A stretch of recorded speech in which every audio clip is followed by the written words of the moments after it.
Bonsoir à tous, on va donc pouvoir commencer ce webinaire organisé par l'IOF concernant les filières fractures. Donc, je suis Julien Pacou, je suis rhumatologue au CHU de Lille.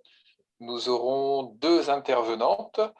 Nous aurons Emmanuel Vigneault, qui est rhumatologue à Lyon, au CHU de Lyon, et qui nous montrera une présentation sur comment débuter une filière fracture. Et nous aurons ensuite Karine Briot, qui est à Cochin, Paris, qui nous montrera comment améliorer une FLS, une filière fracture existante. Donc, chaque présentation durera environ 20 minutes. Vous avez l'opportunité de poser vos questions dans le chat pendant les présentations. À la fin de la présentation d'Emmanuel Vigneault, s'il y a quelques questions brûlantes, on pourra les prendre via les questions du chat. Sinon, l'ensemble de la discussion se fera à la fin des deux présentations. On vous demandera d'allumer vos caméras si possible et vos micros pour poser directement vos questions.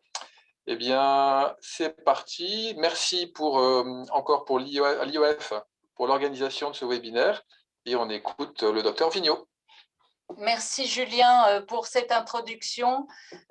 Donc je vais partager mon écran. Hop, le mettre en plein écran, ce qui sera plus confortable pour tous. Néanmoins, on va se mettre sur la première.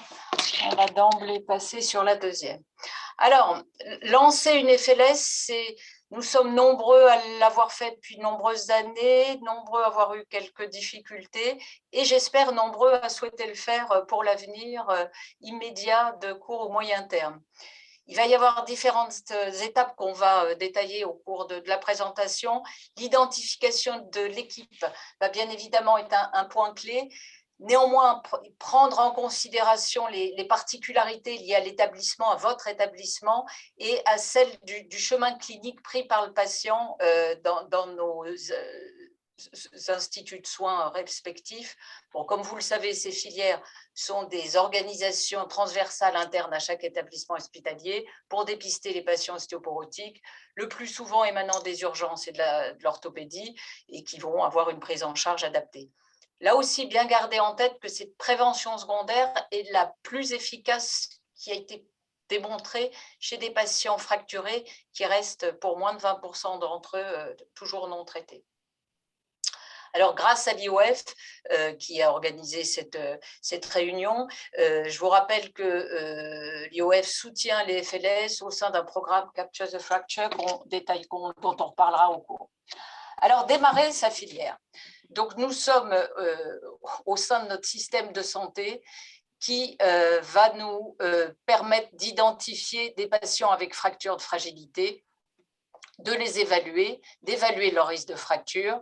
De là vont émaner des recommandations personnalisées pour chaque patient qui vont conduire soit à l'initiation d'un traitement, ou à la révision d'un traitement déjà en place, si c'est le cas, et avec une part toute particulière à l'évaluation de l'adhésion en cas de refracture.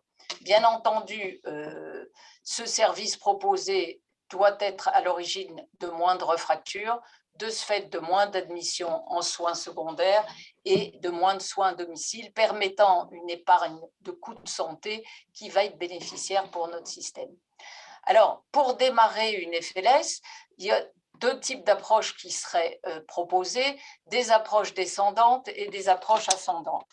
Alors, dans un monde idéal, si je peux me permettre, on aimerait tous que ce soit des approches descendantes, qu'à partir d'un décideur national ou régional, émanant de données d'économie de santé, de recommandations politiques, ces décideurs nous permettent de démarrer des FLS. Je ne sais pas si dans certains pays c'est possible, mais je pense qu'en France, malgré les nombreux lobbying qui ont été faits, pour l'instant, on n'en est pas encore dans cette possibilité. L'approche ascendante est celle qui est la plus fréquente dans de nombreux pays, y compris en France, ou à l'initiative d'un chef d'hôpital, je pense que là aussi c'est rare, plutôt d'un chef de service ou d'un membre de l'équipe particulièrement intéressé par la prise en charge de l'ostéoporose, ce démarrage des filières est envisagé. Alors, un schéma qui a que je vais répéter au fil de la présentation, qui représentent les étapes conseillées pour démarrer donc sa filière de fracture. On commencera par l'identification de l'équipe avec trouver le fameux champion qu'on va pouvoir nommer différemment, la carte d'influence, cartographier le parcours de soins du patient, identifier son parcours, l'importance de quantifier les données et de déterminer un vrai business plan, alors plan d'affaires en français, qui peut être rébarbatif, mais qui déterminera le succès de la mise en place et probablement sa pérennité. Alors, identifier le champion, je pense que tous les gens connectés sont tous des champions, on peut les appeler différemment, ça peut être des coordonnateurs, ça peut être des directeurs de projet, peu importe, il faut vraiment qu'il y ait un leader qui soit responsable de la direction générale du projet, de sa gestion, de piloter le processus et surtout d'en maintenir la pérennité. Alors, il doit lier différentes compétences. Vous verrez que finalement, la compétence clinique, oui, connaître l'ostéoporose, c'est plutôt bien, mais ce n'est pas réellement ce qui va être le plus important, c'est ce qui va faire que ce champion, ce leader, ce coordonnateur n'est pas forcément un médecin d'ailleurs. Il va écrire ce plan d'affaires, ce business plan, avoir des compétences en négociation, et vous voyez que c'est une grande part des compétences requises, et bien sûr du temps à livrer pour ce projet. Alors, ce champion, il doit être entouré d'une équipe, et c'est là où les différents partenaires de soins, les différentes parties prenantes vont devoir être identifiés pour pouvoir solliciter ces différentes personnes, et il va devoir faire une analyse des détenteurs d'enjeux. En gros, alors j'ai eu l'impression de me transformer, de devoir faire un diplôme de market et de commerce quand je vous faisais ma présentation, parce que c'est une terminologie dont on a moins l'habitude, nous, en médecine. En gros, c'est que l'acteur que vous êtes, que vous serez, doivent identifier leurs problématiques et voir comment, au sein de ce groupe, ils vont pouvoir influencer les modifications de la prise en charge et l'amélioration de nos patients fracturés. Alors, nos patients étant bien entendu au centre de nos préoccupations, souvent leurs aidants, puisque selon les tranches d'âge et l'impact de la maladie sur leur état de santé, les aidants seront très présents. Les associations de patients, peut-être plus ou moins présentes selon les pays. Nous, dans l'ostéoporose, peut-être qu'on pourra partager à ce sujet. Les associations de patients sont peu impliquées. Donc, les parties prenantes. Qui vont être ces parties prenantes? Bien évidemment, ceux qui assureront les soins primaires, que ce soit les médecins, les infirmières, nos correspondants libéraux, sans oublier les kinésithérapeutes qu'on a peut-être jusqu'à présent pas assez impliqués dans nos filières, les pharmaciens, que ce soit les pharmaciens d'officine ou les pharmaciens hospitaliers, les payeurs de nos caisses d'assurance maladie, l'hôpital, alors bien entendu parce que ces filières seront au moins indirectement financées par l'hôpital en termes de soins courants, voire peuvent être sollicités pour du personnel dédié. Un gros outil de l'hôpital, ça va être le codage pour répertorier nos patients. Et puis, les différents services dans lesquels sont pris en charge nos patients. Alors, bien évidemment, principalement l'orthopédie, les urgences, la rhumatologie, l'endocrinologie. C'est un diaporama qui est international, même s'il était traduit en français. Donc, c'est vrai que les endocrinologues en France, traditionnellement, prennent quand même peu en charge les ostéoporoses et les fractures.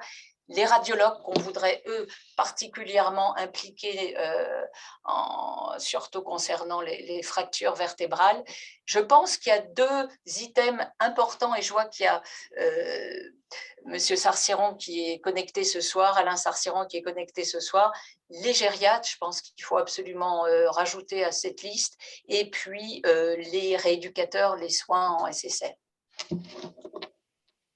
Alors, ce fameux champion, ce coordonnateur doit bien évidemment s'entourer d'une équipe de soutien, et son équipe de soutien, elle peut être constituée de membres de tous ces sous-groupes, de tous ces parties prenantes. Après, la première chose à voir, c'est à quoi faut-il accorder la priorité? Le temps, l'expertise, l'influence, et probablement que chacun de ces parties prenantes pourront apporter une expertise particulière dans la prise en charge. Alors, sur une première réunion, côté pratique pure, pas hésiter à faire des tableaux, des graphes, des listings où les parties prenantes sont listées avec les noms de vos correspondants, les objectifs, les tâches de chacun et ce fameux plan d'action à déterminer. Alors, dans mon petit graphe initial, vous voyez, il y avait une première étoile concernant la carte d'influence. Alors, cette carte d'influence, c'est essayer d'évaluer le niveau d'engagement de chaque partie prenante. Qui décide de financer la FLS au sein des parties prenantes? Qui va décider ça? Qui va payer pour la FLS? L'hôpital, les soins courants, les caisses d'assurance maladie, et qui va en bénéficier au sein de ces parties prenantes? Qu'est-ce que la FLS doit démontrer pour, d'une part, déclencher sa mise en place et surtout permettre sa pérennité? Là aussi, ces petits tableaux qui paraissent très scolaires, finalement, sont d'une grande utilité. Ça permet non seulement de lister ceux qui s'engagent, leur rôle, et de motiver les troupes. Alors, mapper, cartographier le parcours.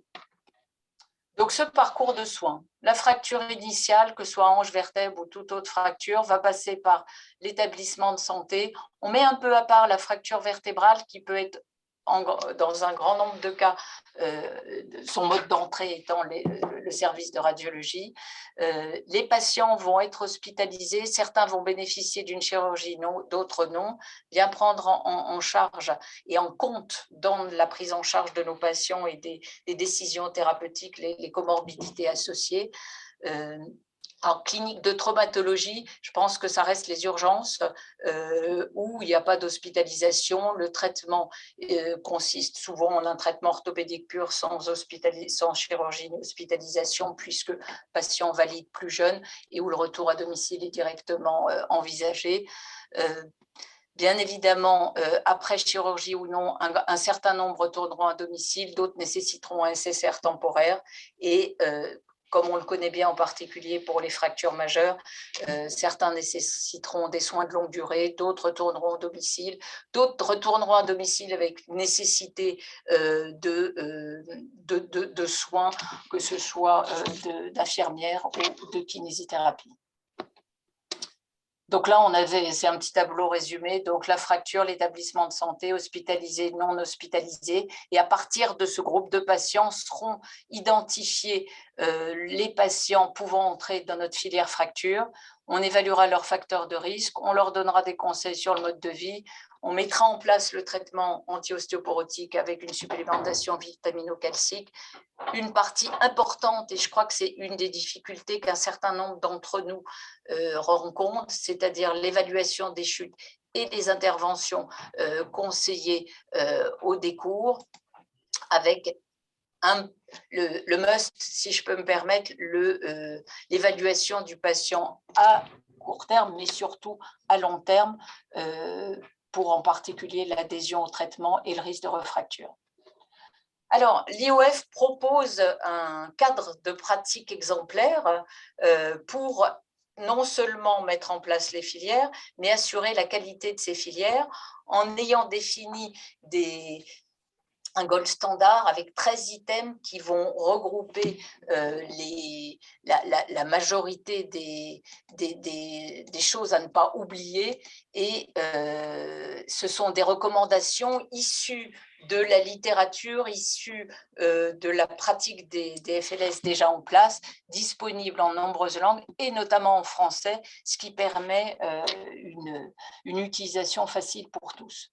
Alors, je vous ai listé les 13 items. On ne va bien évidemment pas rentrer dans le détail de chaque, puisque ces 13 items sont disponibles sur le site de l'IOF, dans le programme Capture the Fracture, l'identification des patients, l'évaluation, la période d'évaluation, dans la suite de la fracture, et ces 13 items sont disponibles. On pourra les redétailler ensemble si vous le souhaitez, et en fonction de l'exigence demandée dans ce programme, l'idée étant d'optimiser la prise en charge.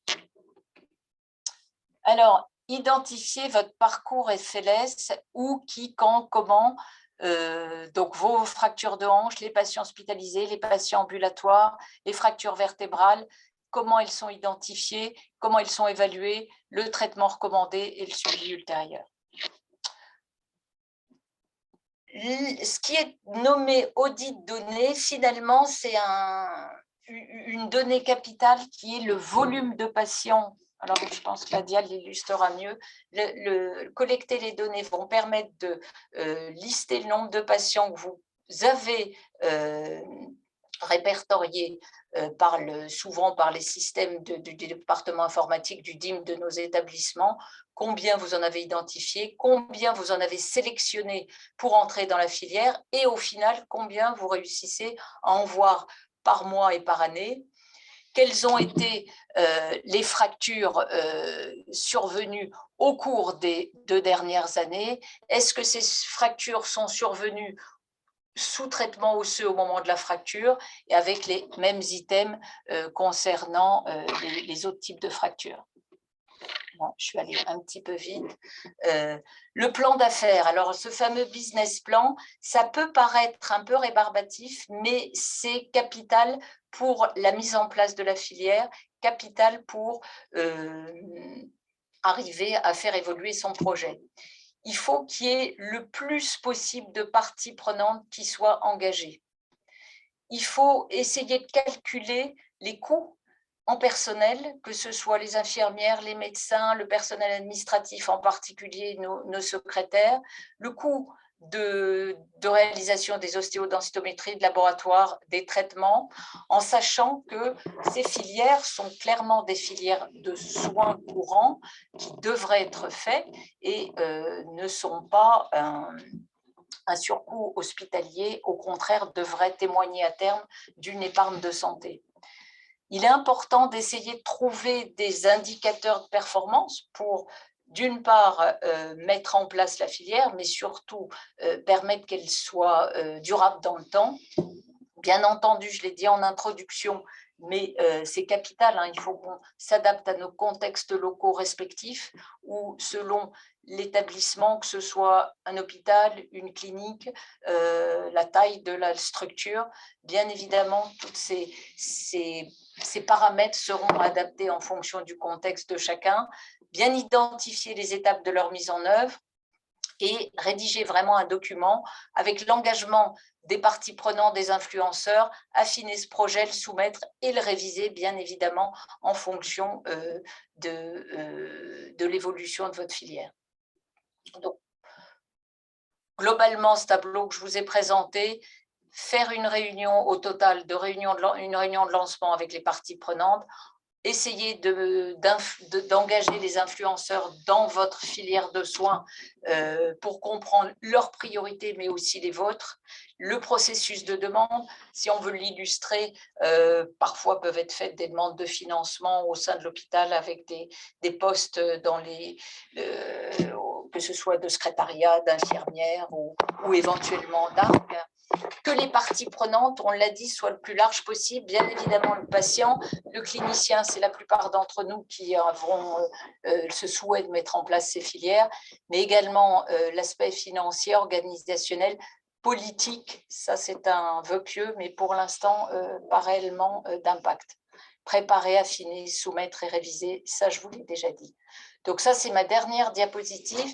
Je vais m'arrêter là. Comme vous avez vu, ça paraît très théorique, néanmoins indispensable à la réflexion de la mise en place de votre filière et bien entendu aussi indispensable à adapter à votre structure de soins. Merci de votre attention. Merci beaucoup Emmanuel pour cette présentation très intéressante sur comment démarrer une filière fracture. Avant de passer à la présentation de Karine Briot, juste 2 petites questions. Oui. Une remarque, c'est vrai que comme tu l'as montré, tout ça a l'air très théorique et un peu rébarbatif, mais c'est effectivement nécessaire de bien réfléchir avant de se lancer sur les tenants, les aboutissants et surtout les personnes impliquées dans une filière. Je me souviens que quand j'ai démarré la filière à Lille, j'ai eu l'impression d'être un bébé jeté dans la piscine sans savoir nager. Et puis, vas-y, débrouille-toi. Globalement, deux questions. C'est quel est le rôle dans ta filière à Lyon des gériatres et avec les SSR? Alors, un rôle qui augmente au fil du temps, c'est-à-dire que les gériatres collaborent beaucoup dans l'ostéoporose, d'abord parce qu'ils ont un nombre de patients largement concernés et s'autonomisent, j'allais dire, beaucoup dans la prise en charge sans passer forcément par la filière. Toutes les fractures de l'extrémité supérieure du fémur, ils les gèrent la plupart du temps eux-mêmes, sauf cas particulier, discussions thérapeutiques étiologiques, cadre des multifractures ou éventuellement des fractures vertébrales, où par exemple le tériparatide est peut-être moins manié par nos collègues gériatres, et bien évidemment surtout dans l'évaluation du risque de chute et de la prise en charge derrière, pas seulement l'évaluation du risque, mais surtout de la prise en charge de ces chuteurs. Les SSR, c'est intéressant parce que ça nous permet de capter chez nos patients fracturés qui ont fait souvent des fractures majeures et impossibilité de retour à domicile immédiatement, de pouvoir les voir rapidement quand ils sont encore en SSR, de leur faire les bilans et de donner directement les consignes pour les traitements qui sont faits pendant le SSR et qui probablement réduit le risque que ce traitement ne soit pas fait à domicile au retour. Je ne sais pas, toi, quelle est ton expérience à Lille vis-à-vis de ces SSR et des gériatres? Nous, on collabore étroitement avec les gériatres et ça va dans les deux sens. En fait, il n'y a pas de service d'orthogériatrie, donc ils ne gèrent pas les fractures de l'extrémité supérieure du fémur.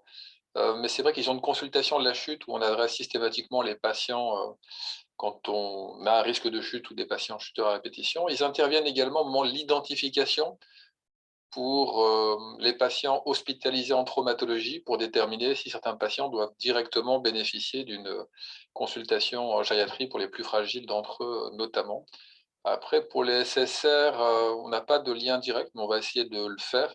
Mais je suis un petit peu déçu parce qu'en général, je vois les patients après le SSR et j'ai pas l'impression qu'il se soit passé grand-chose pour l'ostéoporo. C'est-à-dire j'ai coutume de dire qu'il y a des courriers de 8 pages pour quelqu'un qui est en SSR pendant plusieurs semaines pour une fracture de hanche et à aucun moment on parle d'ostéoporose, quoi.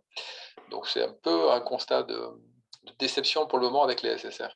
Une Oui, dernière question. l'orthogériatrie, et tu évoquais l'orthogériatrie, c'est vrai que ce qui fait que il y a eu beaucoup d'autonomisation des gériatres dans notre hôpital, c'est qu'il y a un service d'orthogériatrie où à J1, J2, les patients passent dans le service d'orthogériatrie. Mais j'ai bien aimé le terme que tu as utilisé, c'est l'autonomisation des gériatres. Et quand je les ai au téléphone, ils me demandent un avis, je leur dis que le but, c'est qu'il n'ait plus besoin de moi et en aucun cas, les filières ne doivent prétendre à prendre en charge l'ensemble des fractures. Il faut effectivement s'appuyer sur le réseau local et les gens qui veulent bien prendre leur charge du fardeau, on est content. Oui, tout à fait. Alors, c'est un diaporama international, mais il y a quand même quelques particularités françaises. Et théoriquement, l'assurance maladie devait déployer ce qu'on appelle le Prado fragilité osseuse. Je ne sais pas si tu as été contacté à Lyon et ce qu'il en est dans votre structure. Alors, moi, j'ai demandé à nos confrères orthopédistes, parce que c'était eux qui finalement avaient été sollicités pour ce Prado, donc concernant essentiellement les fractures de l'extrémité supérieure du fémur. Eux ont eu des informations, mais aucune mise en place derrière. Donc, je ne sais pas si dans d'autres régions, ce Prado fémur, extrémité supérieure, orthopédie a pu commencer à fonctionner, mais il n'y a pas eu de suite. À ma connaissance, il y a le Prado orthopédie qui fonctionne pas mal, mais ce n'est pas du tout spécifique à l'ostéoporose. Mais certains patients ostéoporotiques bénéficient de ce Prado orthopédie, mais qui est utilisé également pour les retours au domicile après prothèse de hanche ou de genou. Ça, c'est ce qui fonctionne bien, le retour à domicile anticipé, si je peux dire, raccourci à domicile pour les prothèses, mais ça devait être étendu aux fractures de l'extrémité supérieure du fémur. Ils sont en attente de déploiement, on va dire, pour le FRADO, fragilité osseuse. On va maintenant passer la parole à Karine Brio sur comment améliorer une filière fracture déjà existante. Et ensuite, on aura une séquence longue de discussions communes. Karine, c'est à toi, merci. Ouais. Je partage mon écran. Donc, c'est un peu pour évoluer sur ce que vous a présenté Emmanuel Vigneault sur le parcours FLS. C'est un diaporama qui est ici de la réflexion de Kassim Jawed avec lequel on a échangé pour préparer cette réunion. Alors, bien entendu, ça va vous paraître encore très théorique, mais je pense que c'est une étape importante pour arriver à améliorer sa filière fracture.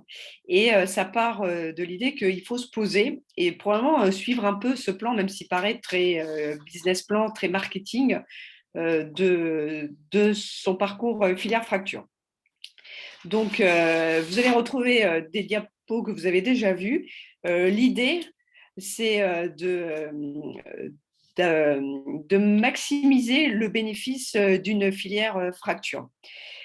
Donc, vous voyez ici, alors, les diapos sont en anglais, c'est international, mais comme il y a beaucoup de choses qui ont été redites, vous comprendrez aisément. Le but d'une filière, c'est d'identifier, d'investiguer, d'évaluer et de proposer une prise en charge très personnalisée. Le bénéfice, c'est avec cette prise en charge de diminuer le risque de refracture, les admissions secondaires. Et donc, c'est un peu l'objectif d'une filière fracture. Donc, voici une autre façon de présenter l'objectif. Comme notre objectif final est de diminuer le nombre de fractures, pour diminuer de façon optimale le nombre de fractures, c'est à la fois la combinaison d'augmenter le nombre de patients identifiés, multiplié par l'augmentation du nombre de traitements recommandés, du nombre de traitements débutés rapidement et de patients qui restent sous traitement. Et en fait, une filière est dite optimale pour manager les patients avec fractures récentes si elle associe ces pourcentages, c'est-à-dire 80% de patients identifiés chez qui on débuterait 50% de traitement chez eux et débuter avec des patients persistants dans 80% des cas. Donc, une filière fracture, elle peut fonctionner, mais ça ne veut pas dire qu'elle est toujours efficace et effective, et ça, on le sait. Et donc, l'idée, c'est de se poser pour savoir si elle est effective et efficace, enfin, c'est efficace et efficiente. Et donc, voici une proposition pour vous poser. Donc, un autre schéma qui va reprendre le schéma de la présentation, donc on va détailler. Comme vous l'avez vu, l'étape préalable, et je pense qu'on oublie un petit peu, c'est identifier l'équipe, la team, et considérer que une fois qu'on a défini qui composait cette équipe, de demander l'expérience de chacun. Alors, vous avez vu que ce n'est pas forcément ce qu'on a fait dans notre filière fracture, c'est que sur le plan international, ils font souvent participer des patients, des associations de patients, des membres. Et donc, ça semble un point important quand on discute avec nos collègues pour améliorer le fonctionnement d'une FLS. Ce n'est pas tant d'avoir identifié, c'est également de retenir l'expérience de tous et de discuter et de voir là où la FLS peut être améliorée. Parce qu'effectivement, on a tous des structures différentes, des organisations différentes, et on ne peut pas d'emblée tout améliorer pour se dire je vais diminuer le risque de fracture venant dans ma structure. Donc ça, c'est un point clé. Voilà, je pense que ça peut déjà commencer par cela. Ça, c'est une fois qu'on a identifié, ça semble donc de faire des réunions, des points réguliers pour tenir compte des expériences. Ça fait partie de tout management d'équipe. Et ensuite, la question qu'il faut se poser, c'est si notre filière elle est efficace à l'échelon de son organisation et à l'échelon d'un circuit, d'un parcours du patient. Donc, comme vous l'avez vu dans le programme Capteurs the Fracture, il y a 7 critères de standard d'une FLS que vous pouvez avoir accès dans différentes langues, en particulier en français. Voici les 13 critères standards des FLS, c'est ce qui permet d'ailleurs parfois de savoir si on est identifié pour être un programme filière selon l'IOF, bronze, argent ou or.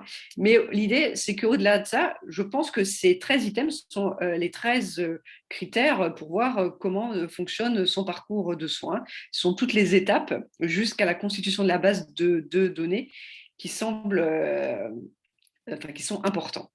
Et donc, comme Emmanuel Vigneault vous l'a dit, il faut se poser et voir pour son fonctionnement, pour la FLS qu'on a voulu mettre en place, qu'elle soit pour des cols, pour des vertèbres, pour tous les types de fractures, vérifier pour ces 13 items que pour les 4 types de patients que je vais détailler, on remplit les standards de prise en charge.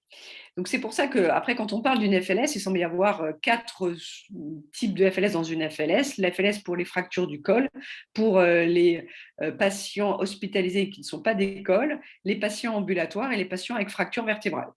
Et vous voyez que dans ce modèle de FLS, c'est une FLS qui semble s'occuper des fractures du col et des patients hospitalisés, un peu des patients ambulatoires, mais pas du tout d'une prise en charge des fractures vertébrales. Les fractures vertébrales, c'est par exemple les fractures vertébrales qui sont mentionnées par les radiologues, qui sont vues dans des services d'imagerie en particulier.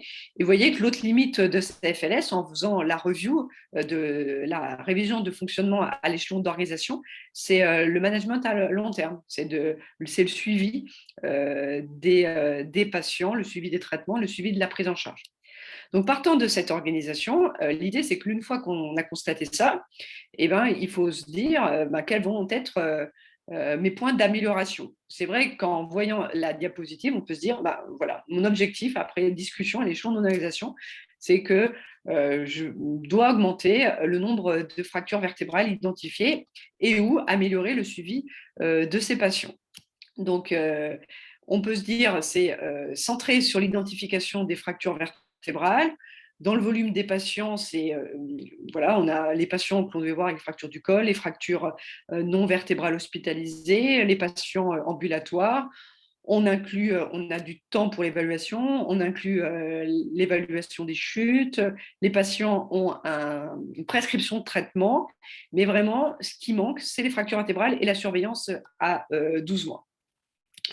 Donc ensuite, vous avez vu qu'on aime bien les petits schémas. Alors c'est vrai que ça peut aider en fait dans une réflexion à plusieurs et parfois de se poser et de se dire. Et donc ça c'est pas mal. Et ça c'est vrai qu'on l'utilise pour pas mal de choses pour voir l'effort que va demander notre structure avec ce qui la compose. Parce que vous avez vu qu'on n'a pas, c'est pas un diaporama pour vous montrer où trouver des ressources humaines et de l'argent, ça pourrait être une autre idée. Donc, comment concentrer les efforts de la FLS et maximiser le bénéfice du parcours de soins. Là, à l'échelon d'organisation, ce qui semble plutôt bénéfique et avec un effort important, mais en tout cas plutôt bénéfique, c'est de trouver les fractures de vertèbres. Et ce qui semble très intéressant à l'échelon du bénéfice de la filière et possiblement peut-être moins d'efforts pour la structure qui l'évaluait, c'était le suivi à 1 an.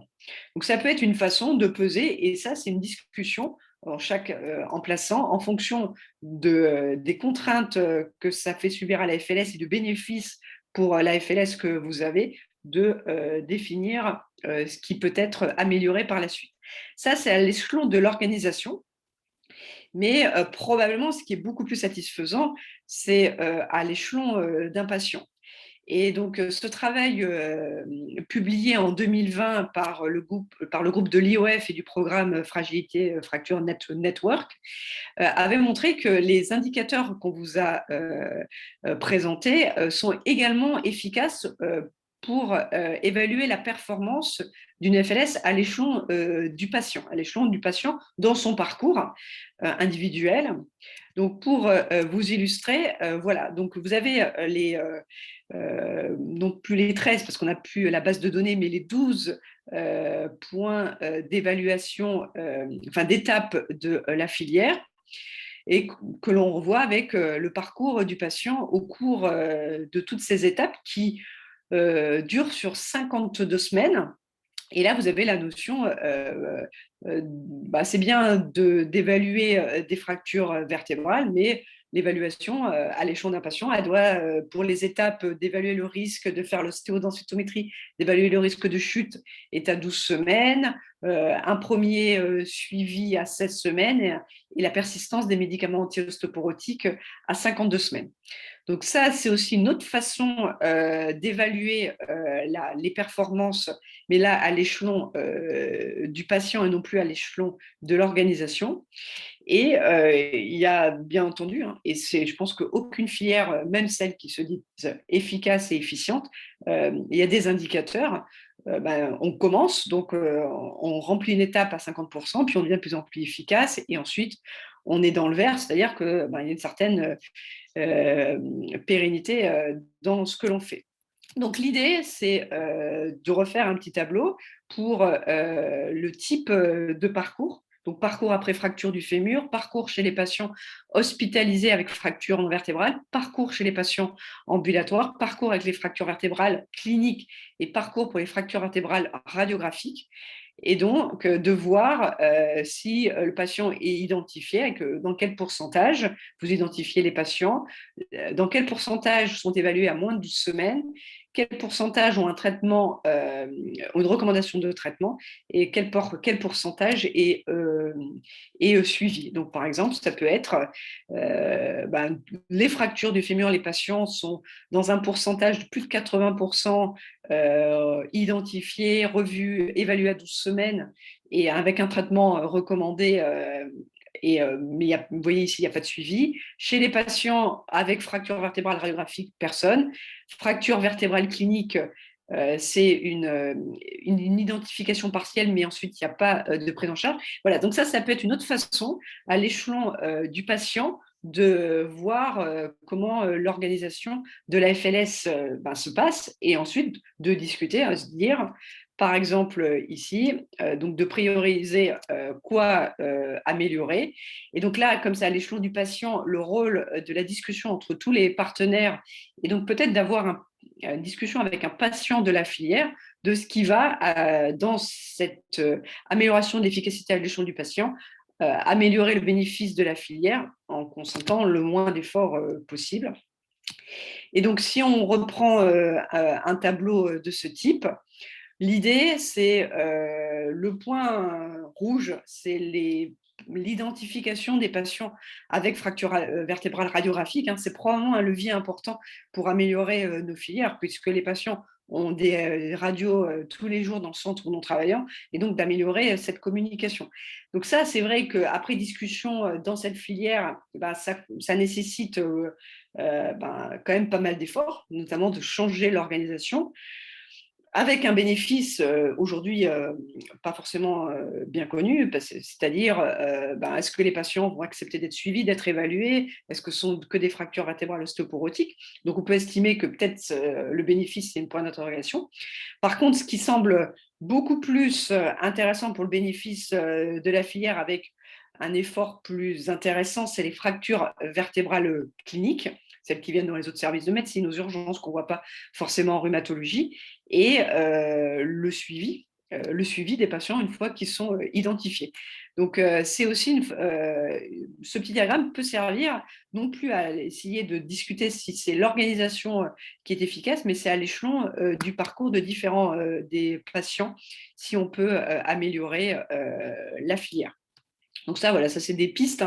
Bien entendu, tout doit s'adapter à la façon dont vous travaillez, à l'équipe qui vous entoure, mais ça peut être aussi une piste pour améliorer. Une fois qu'on a défini ce qu'on voulait faire, il faut, comme tout, avoir un critère d'évaluation. Voilà, le critère SMART. Donc, le critère d'évaluation soit assez précis, qu'il soit facile à retrouver, qu'il soit assez réaliste, lié à l'objectif final, et dans un temps faisable, réalisable. Et donc, par exemple, si on prend l'exemple de trouver les fractures vertébrales, on peut se dire que c'est les fractures vertébrales qui sont vues dans un centre, dans une unité de radiologie, que le premier objectif, c'est de trouver 20 fractures vertébrales par mois, puisqu'on part de zéro.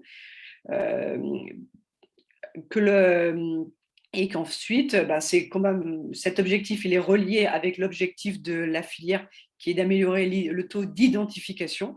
Et puis, il faut définir une période, une durée au bout duquel on évalue cet objectif. Et voilà, ça peut être 3 mois ou 6 mois. Il faut quand même quelque chose qui est faisable. Parce que comme vous savez, c'est toujours un petit peu long à mettre en place. Donc ça, c'est voilà, ça, c'est le concept d'une fois qu'on a trouvé où est-ce ce qu'on pouvait améliorer, qu'on a discuté avec son équipe de ce qu'on peut faire. C'est définir l'objectif, un objectif faisable et dans un temps réalisable. Et après, c'est de comprendre pourquoi est-ce qu'un objectif ne pourrait être compliqué. Alors, donc ça, je ne sais pas si vous êtes habitué à ce type de diagramme. Ça, c'est un diagramme en arête de poisson. Donc, pour ceux qui ont fait un peu qui ont suivi la petite formation de management, alors ça, c'est toujours intéressant puisque ça permet d'explorer toutes les causes potentielles qui conduisent, qui aboutissent à un seul effet. Donc, c'est des diagrammes de cause à effet. Donc, comme ça, je suis sûre que ça ne veut rien vous dire. Donc, on va me donner un exemple. Voilà, le constat, c'est qu'en fait, il y a peu de patients qui sont suivis. Le monitoring à 16 semaines, il n'est pas bon. Voilà, on a fini à 16 semaines ou à 6 mois, peu importe, ça dépend ce que vous définissez. Donc, ça peut être lié à différents facteurs. Ça peut être lié à des facteurs liés aux patients, liés à l'équipe, il y a des problèmes de communication, liés à des facteurs d'éducation, de ressources, de conditions de travail, de stratégie organisationnelle. Donc, il faut définir toutes les causes potentielles. Dans le détail, ça veut dire quoi? Ça veut dire que les patients, ils ne croient pas au traitement, que l'équipe dise que ce n'est pas un critère important, donc ça n'a pas d'importance, que ce n'est pas très clair, qu'il n'y a pas assez de temps pour le faire, que voilà. Donc ensuite, il faut réfléchir qu'il n'y a pas assez de personnel, à tout ce qui est limitant, pour ensuite pouvoir travailler sur une des causes, parce que potentiellement, si c'est vraiment une des causes qui conduit à cet effet, ça doit modifier les conséquences. Donc ça, c'est une façon pour travailler sur les causes. Et une fois qu'on a trouvé quelques causes, c'est de comment mettre en place le changement et l'amélioration d'une des parties de la filière. Et donc ça, c'est très anglo-saxon. Il n'y a pas d'ailleurs de bonne traduction. C'est des driver diagrammes. Donc ça veut dire quoi? Donc ça, c'est développé par le NHS. C'est pour vraiment pour appliquer à la santé. C'est pour améliorer la qualité des soins. Et donc en fait, vous avez un objectif. Mais l'objectif, il ne peut pas être directement lié au changement d'idée.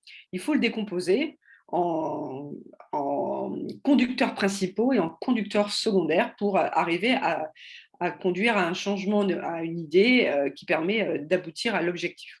Alors, là encore, il y a un exemple.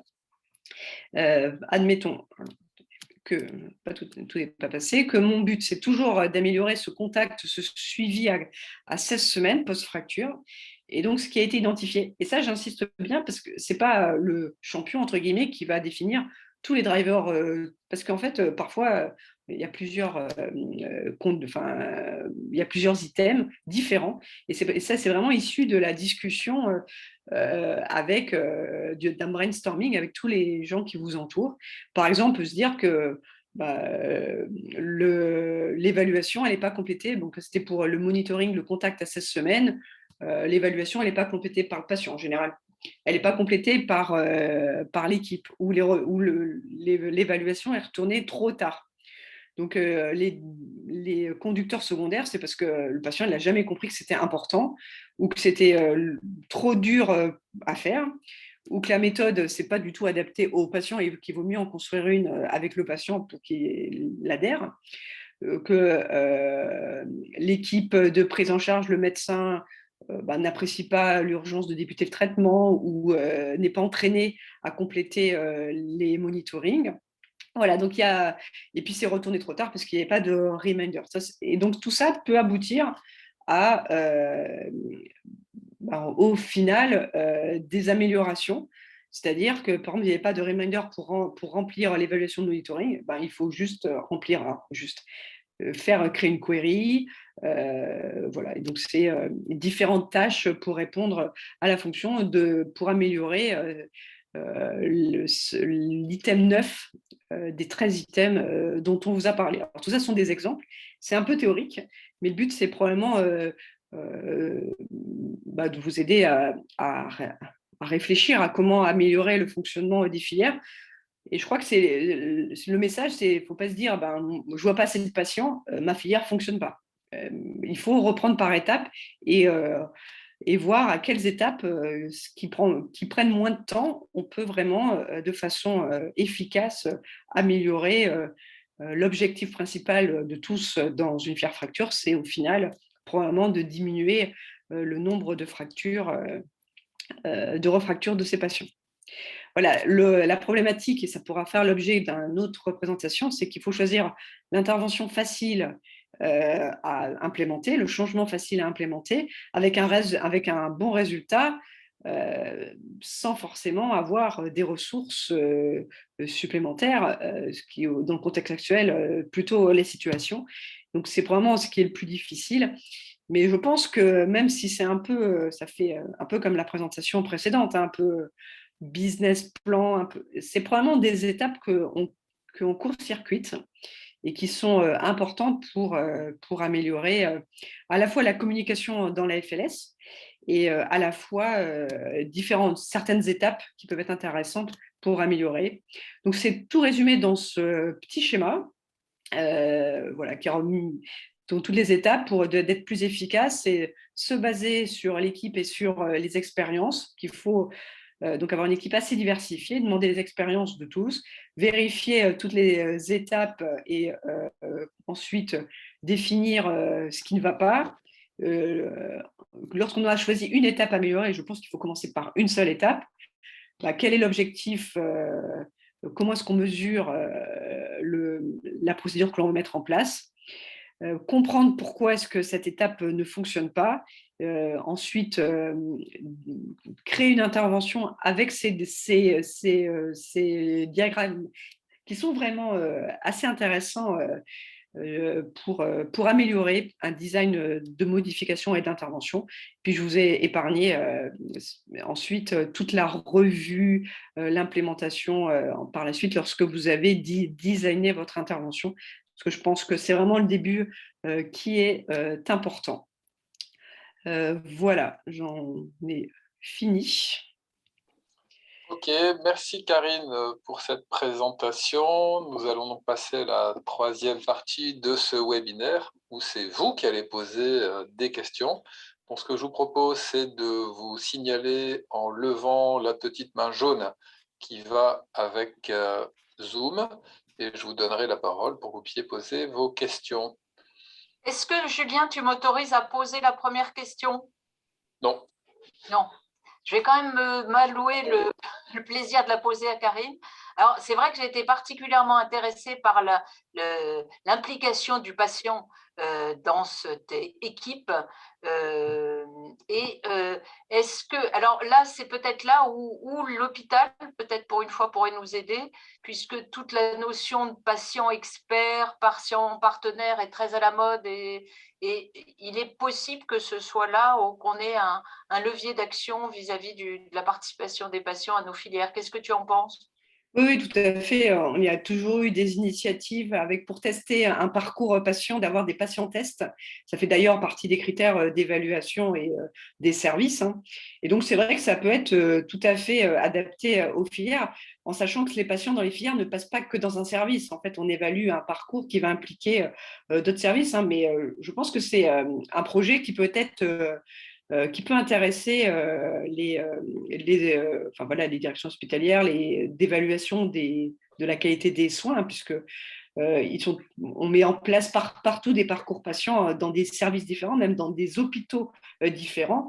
Et donc, de voir que ça marche en prenant un patient test qui va effectivement donner toutes les limites, parce qu'il va avoir plein de choses qu'on ne voit pas. Si on reste à l'échelon d'une organisation, effectivement, il y a plein de choses qu'on ne voit pas. Mais c'est une bonne idée. Mais c'est vraiment de lier des échanges qu'on a eu cette place du patient dans l'équipe de réflexion d'une filière paraissait pas au départ aussi, Oui, c'est pas évident au aussi départ évidente. d'impliquer le patient. Oui. Mais, après, c'est vrai que je pense que c'est une piste intéressante et faisable. Et en tout cas, ça peut être une porte d'entrée pour améliorer le fonctionnement d'une filière. Merci. Emmanuel, en attendant les premières questions, tu peux nous expliquer comment tu fais l'identification des patients au sein de ta propre filière?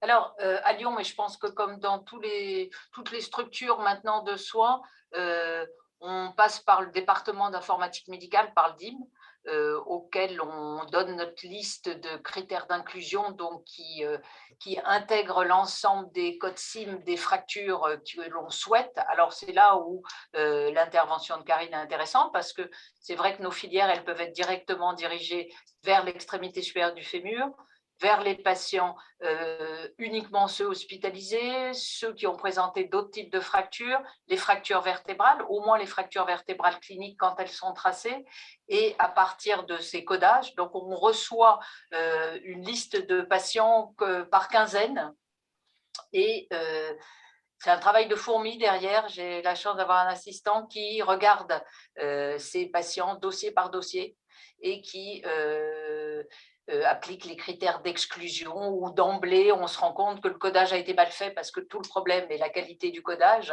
ou le codage a été mal fait, ou finalement c'est une fracture traumatique avec un AVP, ou finalement la fracture est clairement d'origine secondaire dans le cadre d'une pathologie par exemple oncologique, où il y a d'autres comorbidités majeures qui empêcheront la prise en charge. Donc, je pense que le département d'informatique médicale est une bonne alliée et sont souvent assez collaborants. Donc là, c'est un des points forts de l'hôpital, j'allais dire, c'est le DIM. Et du coup, vous les contactez a posteriori, une fois qu'ils sont sortis de votre hôpital? Oui, oui, oui. Alors, j'avais fait partie des dinosaures des filières qui allaient dans les services, au sein des services d'orthopédie, voir les patients au moment où ils étaient hospitalisés. Notre structure à Lyon est pavillonnaire, donc c'était un peu compliqué. Et ça avait été un échec complet dans la mesure où les patients n'étaient absolument pas concernés par leur fracture et n'avaient qu'une idée, c'était de sortir de la chirurgie, de se remettre sur pied au sens propre et figuré, et pas du tout concernés par l'ostéoporose. Oui, c'est intéressant comme point de vue parce que nous, on fonctionne comme des dinosaures en fait, et on a quelqu'un qui va dans le service de traumato parce qu'on considère que c'est une question de corps à corps et de rencontre. Et on a une attachée de recherche clinique qui fait bien le job et qui arrive à convaincre la majorité des patients qu'elle va voir. Et on trouve ça compliqué de les appeler a posteriori une fois qu'ils sont sortis et passer à autre chose. Mais encore une fois, comme vous l'avez dit toutes les deux, il n'y a pas qu'une seule façon de fonctionner. Peut-être on pourrait avoir le témoignage de nos amis du centre hospitalier de Béthune, parce que je vois qu'il y a Pascal Coquerel et Chiduk Nguyen qui sont connectés. Comment vous fonctionnez à Béthune? Chiduc, tu réponds ou je réponds? Allez-y, allez-y. Trop d'honneur. Merci, bonsoir. Si ça fait beaucoup de bruit, je suis désolé, j'ai un ordinateur qui n'est pas en très bon état. Nous, pour l'instant, pour être parfaitement honnête, on a arrêté après à cause du Covid, on va relancer. On avait une infirmière qui allait toutes les semaines dans le service de chirurgie orthopédique, qui rencontrait les gens. Elle allait elle-même voir parce que les infirmières de chirurgie, ça ne les intéressait pas de lui indiquer. Elle faisait le tour des patients avec des fractures ostéoporotiques et ensuite je faisais le point avec elle pour faire un bilan biologique pendant le séjour et une lettre type convoquant les gens pour faire une densitométrie secondairement si le critère de choix faisait qu'on convoquait les gens. Avec beaucoup de gens qui ne venaient pas pour la densitométrie secondairement. Mais c'était essentiellement des fractures du col du fémur.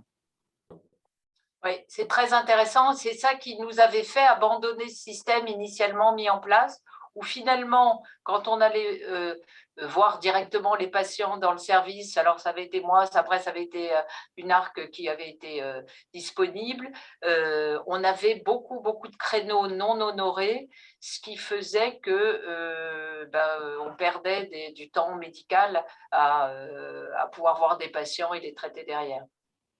C'est vrai que Ouais, excuse-moi, juste mon constat pour cette difficulté, c'est, et je pense que tout le monde sera d'accord, ceux qui revoient les gens après en densito, moi c'est moi qui faisais les densito, c'est que s'il y a le petit-fils, la nièce ou quelqu'un de la famille qui investit, la personne vient, mais si elle est toute seule, elle ne vient quasiment jamais, sauf si elle est éventuellement encore en structure de soins où il pense à honorer le rendez-vous. Hein, c'est mon constat.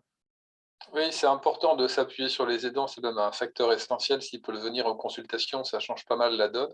Alors, pour avoir discuté avec les gériatres, ils ont cette problématique en fait des patients qui ne viennent pas à la consultation prévue à l'avance. Et donc, en suivant leurs conseils, en fait, nous, on les appelle systématiquement. Moi, je les vois le mercredi, on les appelle systématiquement le lundi pour faire un reminder. Et depuis qu'on a mis en place cet appel téléphonique systématique, ça a permis d'avoir un peu moins d'absentéisme. On n'a pas réglé totalement le problème, mais malheureusement, même s'il y a des mails, même s'il y a des SMS, le coup de fil joue sur le présentiel ou pas. Juste pour ajouter dans ce sens, puisqu'on parle beaucoup des fractures du col du fémur, hein, ce qui est aujourd'hui probablement un type de filière particulier. Nous, effectivement, il y avait ce problème que les gens ne voyaient pas forcément l'intérêt de revenir en rhumatologie, parce qu'en plus, ils n'avaient pas été vus en rhumatologie, et donc ils n'honoraient pas leur rendez-vous. Et ça s'est vraiment clarifié quand les chirurgiens orthopédistes ont mis à la fin du compte-rendu opératoire, qui sert de compte-rendu d'hospitalisation, dans les suites opératoires, il y avait l'anticoagulant, la décharge, l'appui, tout ça. Il y avait prescription, ostéodensitométrie, consultation avec le rhumatologue, nos coordonnées. Et donc, ça sort à la fin du compte-rendu opératoire. Et donc, même si nous, on ne voit plus le patient quand il est hospitalisé, mais ça sort dans les prescriptions post-opératoires avec le compte-rendu post-opératoire. Et donc, la famille ou l'aidant ou le petit-fils du patient, il va se dire « Ah non, mais il y a ces rendez-vous dans le suivi. » Et donc, effectivement, ça motive. Et même, il y a des patients qui nous ont appelés en nous disant « Mais j'ai jamais été contacté pour cette consultation. » Et c'était des cols du fémur. Et donc, ça, c'est vrai. Donc, c'est un peu impliqué les orthopédistes, mais pas plus que ça, parce qu'avec les moyens informatiques, c'est un masque, hein, leur compte-rendu opératoire. Et donc, de voir que c'est une prescription qui émane du chirurgien qui a mis le montage chirurgical ou la prothèse, les patients comprennent que c'est plus dans leur prise en charge globale, médico-chirurgicale, et ça a beaucoup amélioré le fait que les patients reviennent et comprennent la pertinence de ce rendez-vous parce qu'ils pensaient que c'était quasiment un rendez-vous chirurgical, lié, vous voyez, un peu indirectement à la chirurgie. Et ça, c'est quand même une piste pour ces fractures hospitalisées du col du fémur, où les patients, parfois, ils partent 3 mois en SSR et on se dit, tiens, on ne va pas les revoir, ils ne sont pas venus à leur rendez-vous, et on les voit revenir au moment où ils sont retournés à domicile parce qu'il y a leurs enfants, petits-enfants qui ont lu les papiers. Et on se dit, tiens, mais tu n'as pas fait ça. Et voilà. Donc, c'est aussi notre piste qui peut… Non, c'est un point essentiel et Emmanuel l'a abordé avec la question des kinésithérapeutes à impliquer également dans la prise en charge de ces patients. Il y a un message qui est important, c'est que globalement, ce qui est mauvais pour les filières, c'est quand tout le monde n'a pas le même discours. Et à contrario, quand tous les soignants vont dans le même sens et tiennent le même discours, ça permet de renforcer le message et certainement d'améliorer la venue en consultation et le suivi. Peut-être Françoise Debier qui est connectée, elle peut nous donner son témoignage par rapport au fonctionnement de la filière à Poitiers. Alors attends, oui, volontiers. Bonsoir Françoise. Bonsoir. Bon, c'est parfois compliqué quand même, hein. On galère parfois et on galère.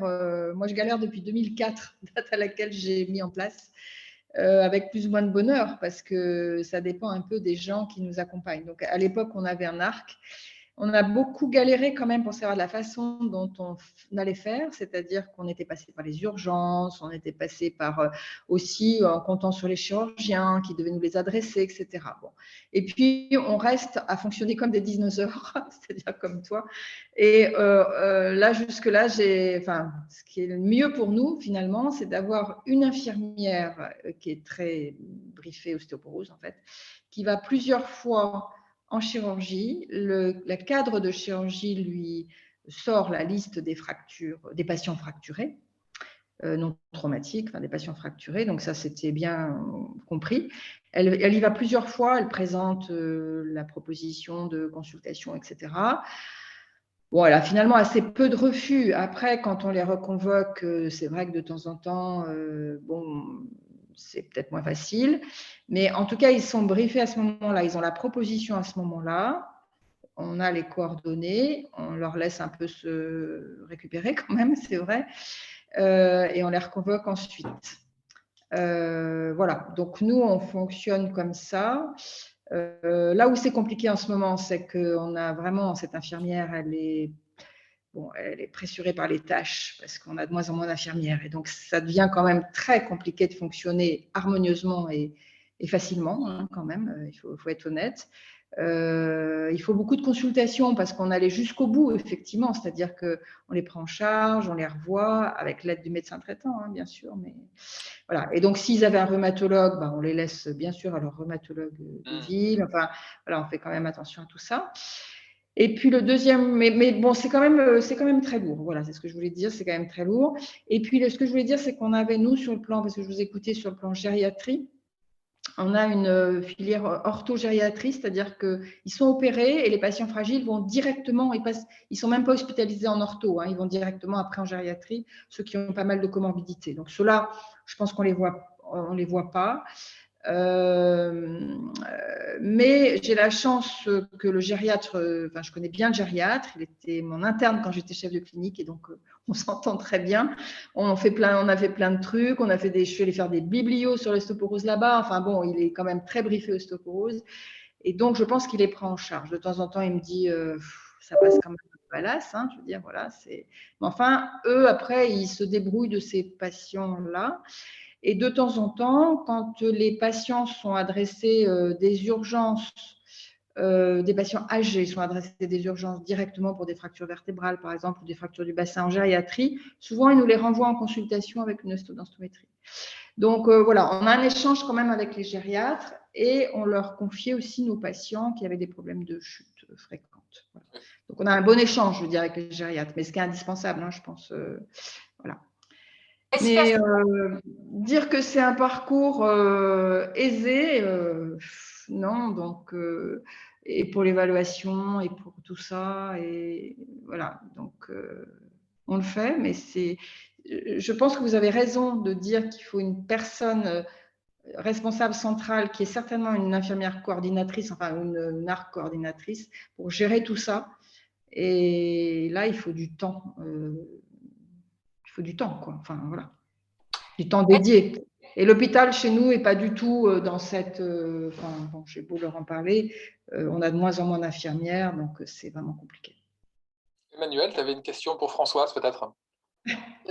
Non, j'allais rebondir sur l'importance de la collaboration avec les gériatres, puisque je vois qu'il y a Alain Sarciron qui est connecté, qui est gériatre à Lyon et qui connaît bien l'ostéoporose. Et peut-être que si tu es d'accord, Alain, si tu souhaites en tout cas intervenir, tu es le bienvenu et nous dire comment les choses évoluent.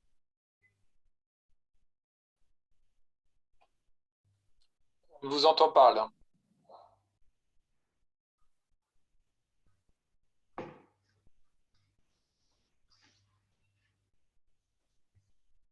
Non, un petit problème technique.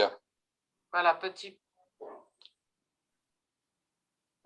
Juste François, j'en profite puisque tu es là. Quel est le rapport avec la médecine de ville, en dehors des rhumatologues, bien entendu, à qui tu confies les patients s'il y a un rhumatologue, avec le médecin généraliste? Il était très bon, c'est-à-dire qu'il y a quelques années, on fait quand même plein de PU, de choses comme ça. On en avait fait d'ailleurs un grand avec au moins une centaine de patients, de médecins. Et j'en avais profité pour leur demander si le fait de fonctionner comme ça, c'est-à-dire finalement d'aller chercher le patient à la sortie de la chirurgie, ça les aidait. Parce que c'est vrai qu'il faut être aussi diplomate, c'est-à-dire pas trop là.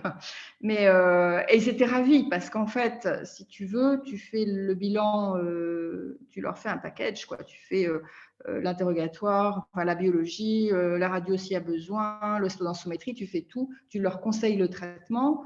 Il faut quand même nous les suivre, hein, quand même, moi je pense, mais ils les suivent de façon intermédiaire, ils prescrivent le traitement de façon intermédiaire et ça se passe bien en fait.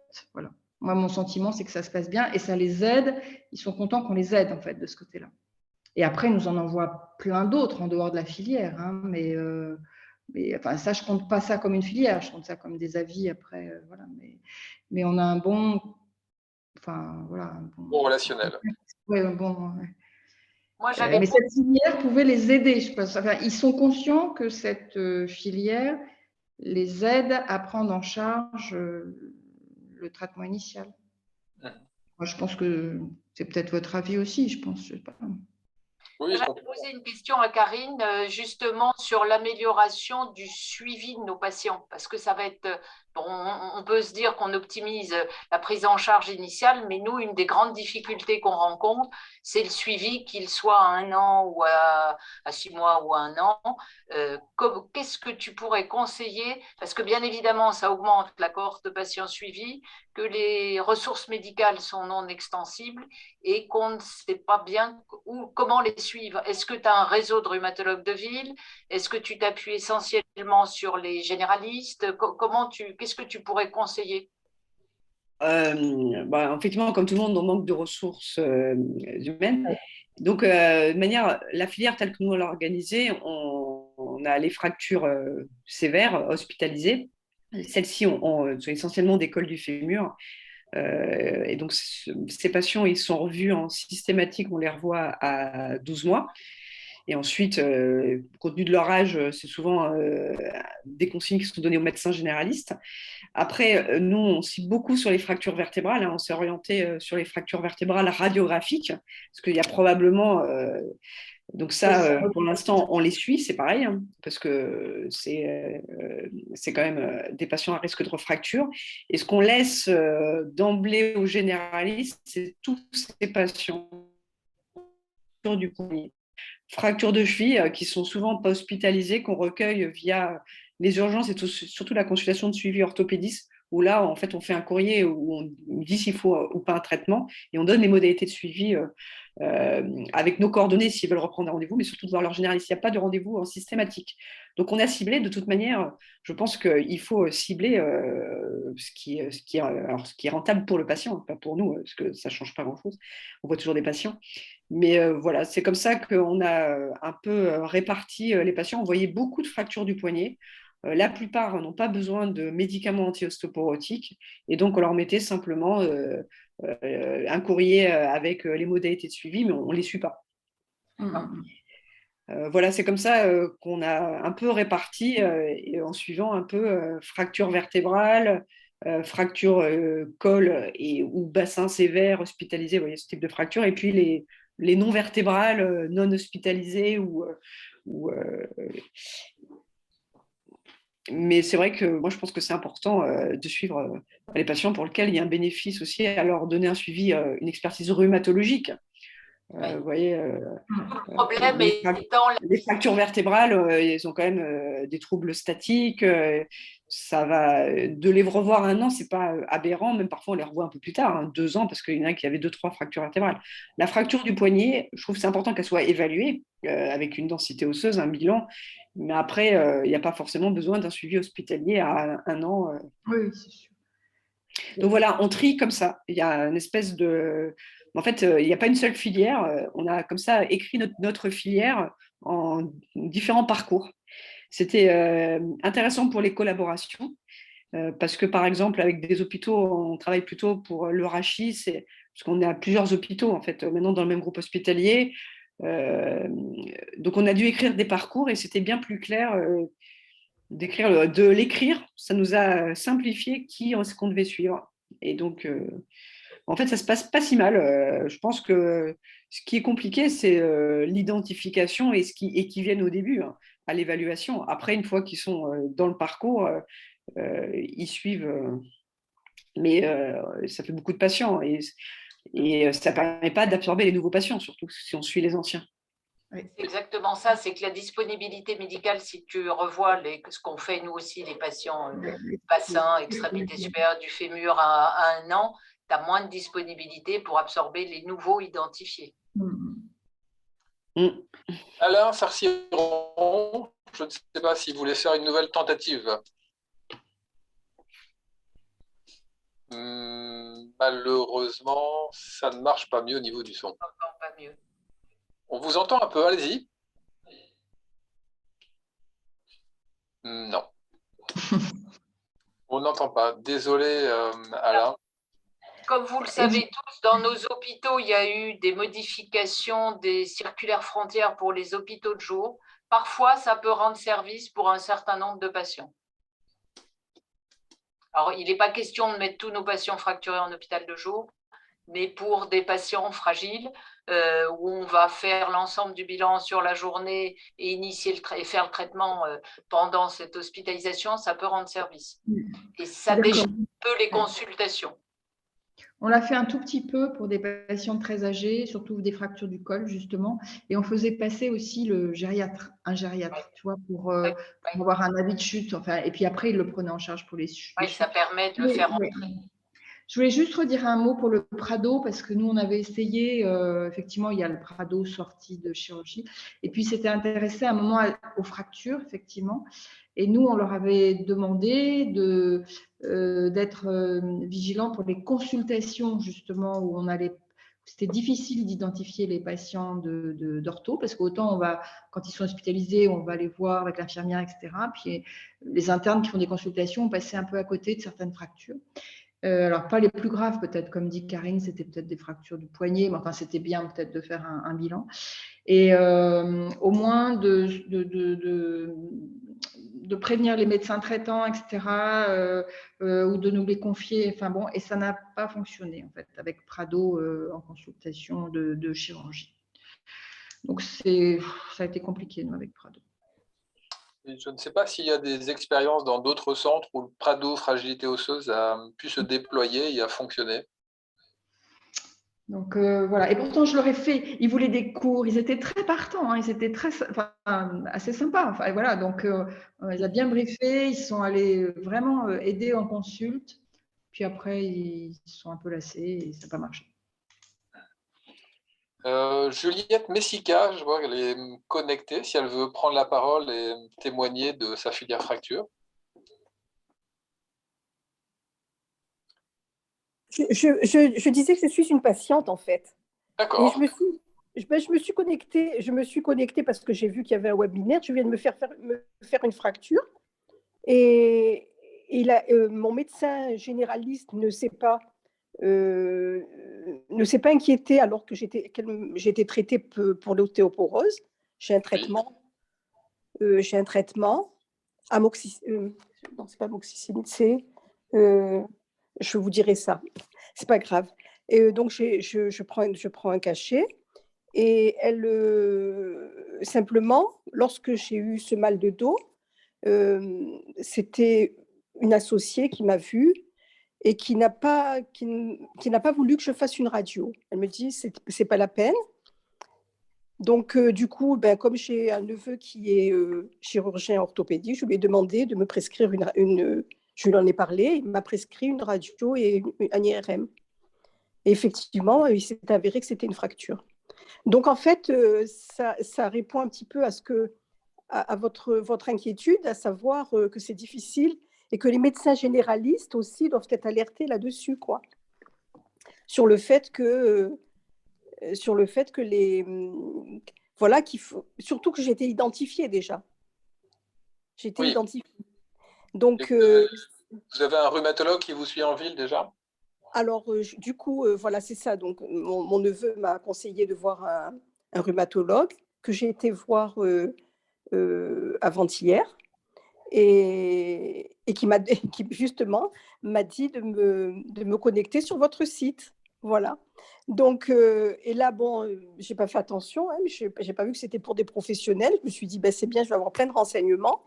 Et voilà, mais je me suis rendu compte que vous étiez des professionnels. Donc, bon, j'écoutais quand même parce que c'est intéressant de voir comment ça fonctionne et comment vous cherchez à fonctionner.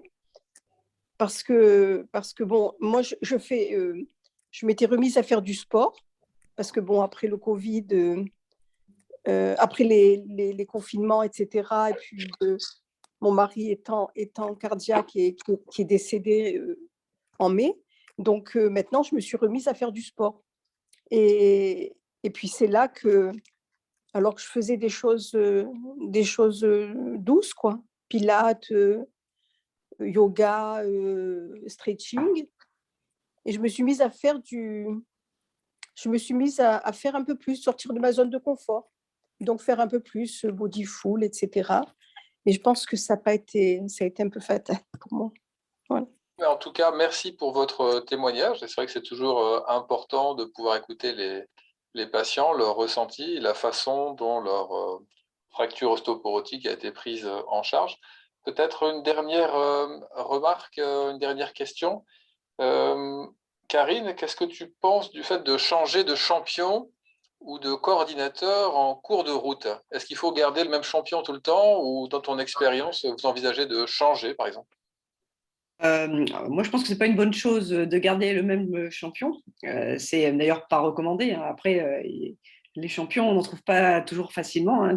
C'est toujours quelques responsabilités. Comme tout management d'équipe, vaut mieux changer de manager régulièrement, donc de changer de champion, puis ça responsabilise un peu tout le monde. Donc on a déjà changé de champion en cours de route.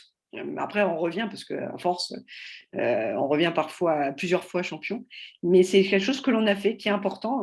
De toute manière, nous, on fait des réunions de filière de la même façon, alors qui sont parfois, alors, quand il y a un problème, mais c'est au moins une fois par mois pour voir ce qui va, ce qui ne va pas.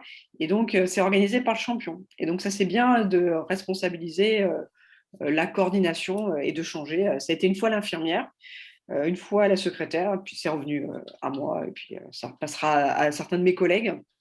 Mais effectivement, je pense qu'il ne faut pas forcément que ce soit un médecin, pas toujours un médecin, parfois c'est comme ça que c'est. Mais le changement, c'est un élément clé. En tout cas, de savoir que le champion ne va pas rester le champion tout le temps, ça, c'est un élément pour motiver certains à être champion, j'aime pas le terme champion, mais coordinateur de filière. Voilà, la bonne durée, c'est 2 ans pour faire quelque chose d'intéressant. Et puis, il faut avoir une sorte de mandat avec une date de fin. Emmanuel, tu veux rajouter quelque chose? Alors, je trouve que c'est particulièrement intéressant, là, cette réunion mensuelle de ta filière. Néanmoins, ça alourdit encore effectivement le temps dédié. Ton équipe, elle est constituée de combien de personnes? Bah, on a 1, 2, 4, 5, 6, 6 personnes. avec des médecins, d'autres médecins qui font aujourd'hui augmenter beaucoup notre nombre de consultations dites filières aux maladies osseuses. C'est pas une réunion très longue, hein, mais s'il n'y a pas de point de réunion, il n'y a jamais le temps de discuter de rien. Donc, on le fait comme on ferait une réunion, un staff de service. C'est des réunions fonctionnelles. Et puis, il y a un peu, une fois sur deux, c'est du brainstorming, parce qu'il faut quand même un peu changer, parce que, enfin, comme on a compris qu'on était un peu des dinosaures des filières, et à un moment, il y a un peu de lassitude, hein. Et donc, c'est toujours bien d'avoir une nouvelle idée, un nouveau fonctionnement ciblé sur un nouveau type de patient. Puis, il y a des problématiques, hein, il y a plein de choses. Les patients ne viennent pas, c'est quand même un point de discussion. Qui va les appeler? Mais est-ce que vous les avez appelés? Ah, vous avez arrêté de les appeler, c'est pour ça. Enfin, voilà, comme tout.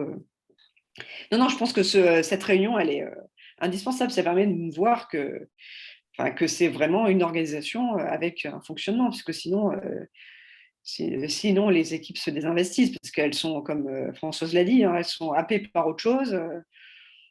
Puis le manque de motivation de voir que les patients reviennent, parce que parfois on fait des publications, donc de montrer à quoi ça sert les travaux de recherche, c'est aussi intéressant. Bon, ça ne prend pas tant de temps que ça, mais il faut juste trouver le créneau. C'est ça qui est compliqué, une fois que tu as trouvé. Très bien, merci beaucoup à vous d'avoir assisté à ce webinaire. S'il y a d'autres questions brûlantes, Françoise, Pascal, non, merci beaucoup. voilà, Merci beaucoup. allez-y. À votre disposition, on avait songé à organiser des réunions de temps en temps, une sorte de café du coin où on pourrait discuter librement des problèmes de filière, de mise en place, d'amélioration. On verra avec le cadre de l'IOF si on met en place ce type de réunion de temps en temps et si ça vous intéresse aussi tout particulièrement. Encore un gros merci à nos 2 oratrices, Karine et Emmanuel, et une excellente soirée à toutes et à tous. Bonne soirée à tous. Au revoir. Merci. Pascal. Au revoir, Françoise. Archiduc. Bon, Alain, désolé, mais ça n'a pas marché. On espère pouvoir faire un FLS Café, peut-être en direct avec mes correspondants de la région. où là, Oui. on a l'occasion d'échanger.